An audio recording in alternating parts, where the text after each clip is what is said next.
Welcome back, everyone. My name is Patrick. You're watching the final Fanatic rundown of the 2024-2025 season. There aren't words, but I'm going to try and piece something together here. The Edmonton Oilers falling 5-1 here in Game 6 as the Florida Panthers win the series 4-2, capture their second straight Stanley Cup over the Edmonton Oilers, the third straight season that the Florida Panthers have reached the Stanley Cup Finals.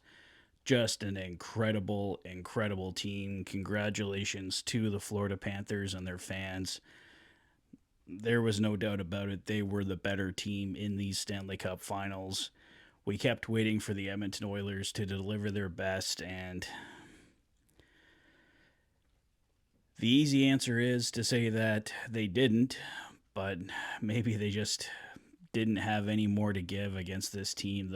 This Florida Panthers team was just, I'll say they're incredible, but you could use a whole wide range of different words to describe that team. Amazing head coach in Paul Maurice, amazing general manager in Bill Zito, and from top to bottom, just a team that's willing to lay it all on the line. They're so deep, have a great goaltender in Sergei Bobrovsky, and it's going to take a very special team to eventually knock them down. Would not be shocked at all to see them back in the Stanley Cup Finals once again next season. And if it's the Edmonton Oilers, we're going to have to see some changes with this team. And the last shot that we saw of GM Stan Bowman was him scribbling notes in his notebook. Don't want to go down a negative road here. The Edmonton Oilers had an absolutely amazing season. It's hard to appreciate it at this point in time, but going to the Stanley Cup Finals in back-to-back seasons is an amazing achievement in itself. Obviously, not reaching your ultimate goal and winning the Stanley Cup in both of those years. Ultimately, they end in disappointment. Ultimately, you hate to use the word, but it is failure. But in the end, only one team can do it. The Oilers, I think, were better situated to do it last year. I felt last year's series was much closer, and I really still feel, going back, if Game 7 had been played in Edmonton last year, I think the Oilers would have won the Stanley Cup. I think playing in front of their home crowd at Rogers Place would have made the difference, but ultimately, that's not where the game was played, and the best team has to win it no matter where they are, and the Florida Panthers shut down the Oilers in Game 7 last year, won 2-1, and they just absolutely dominated the Edmonton Oilers in Games 5 and 6, and really the majority of the time in this series, I don't even have the final stats on me, but we know the Florida Panthers were leading in this series for the vast majority of the time. The Oilers, with a miracle comeback, were able to come back in Game 4, tie this series.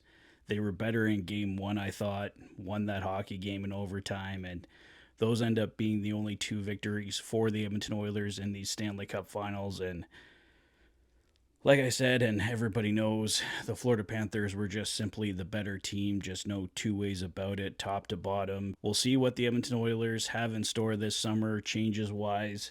I know a lot of people were upset with goaltender Stuart Skinner in this game in particular tonight and throughout the year. He certainly struggled, had an amazing couple rounds later in these Stanley Cup playoffs, and I've tried to stay behind Stuart Skinner, and I will continue to support him as an Edmonton Oiler, but I don't know what the future holds for him with the Edmonton Oilers.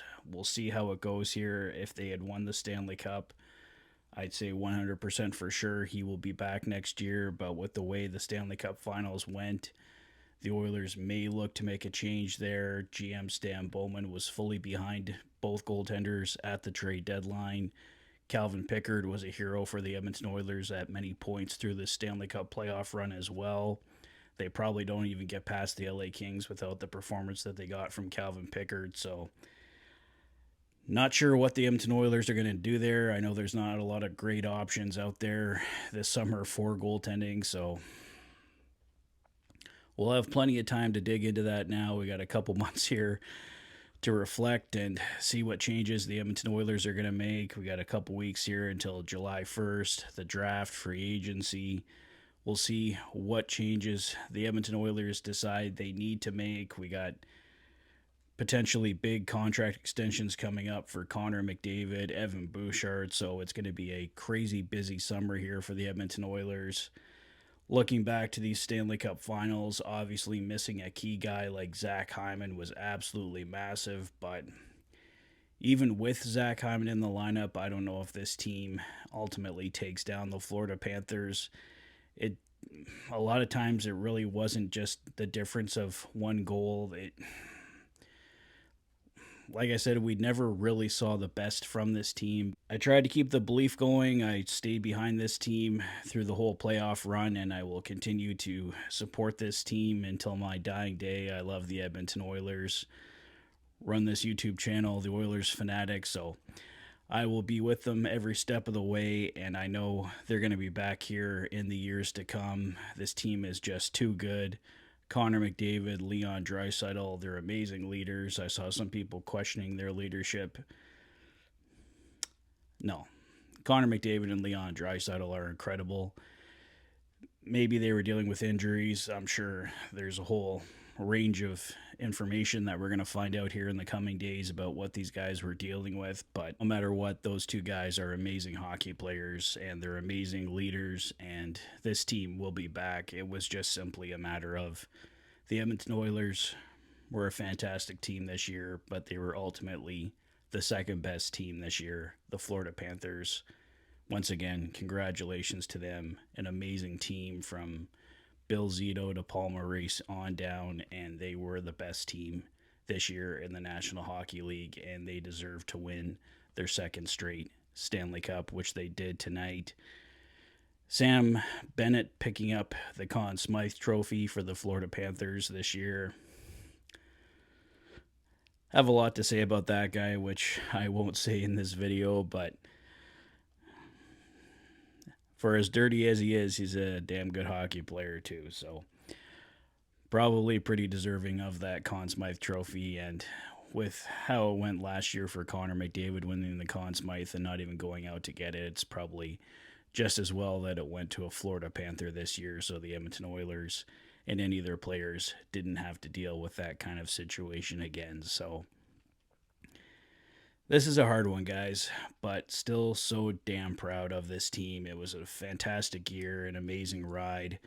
Over the coming days, I'll be able to probably better express my emotions on it and be able to kind of take another step forward. But right now, all of oil country is hurting. A lot of people mad. A lot of people want to point the finger and blame somebody, and Stuart Skinner certainly struggled tonight, but until Vasily Podkolzin scored in the final minutes, nobody scored a goal. So the Oilers have a lot more problems to deal with than just Stuart Skinner. And like I said, I think we're going to see some probably pretty big changes this coming summer, maybe even some with the coaching staff. I don't think Chris Knobloch's going anywhere, but have to wonder if maybe we see a new assistant coach come in. Would not be shocked if we have at least one new goaltender. Definitely some changes, I think, coming in the bottom six for the Edmonton Oilers, maybe another defenseman. But like I said, we're going to have a lot of time to talk about changes in the days, weeks, and months to come here before next season. But for right now, extremely proud of this team. Thank you to everyone for your amazing support this year of the channel. Love each and every one of you guys. Love your support. It means the world to me, and it's been an amazing ride, and I've loved sharing that ride with all of you this year. So for the final time of the 2024-2025 season, let me know your thoughts on the year in the comment section below. If this is your first visit to the channel and you like what you see, please consider liking and subscribing for all the latest Oilers content. You've been watching the Oilers Fanatic. Thanks for being a fan.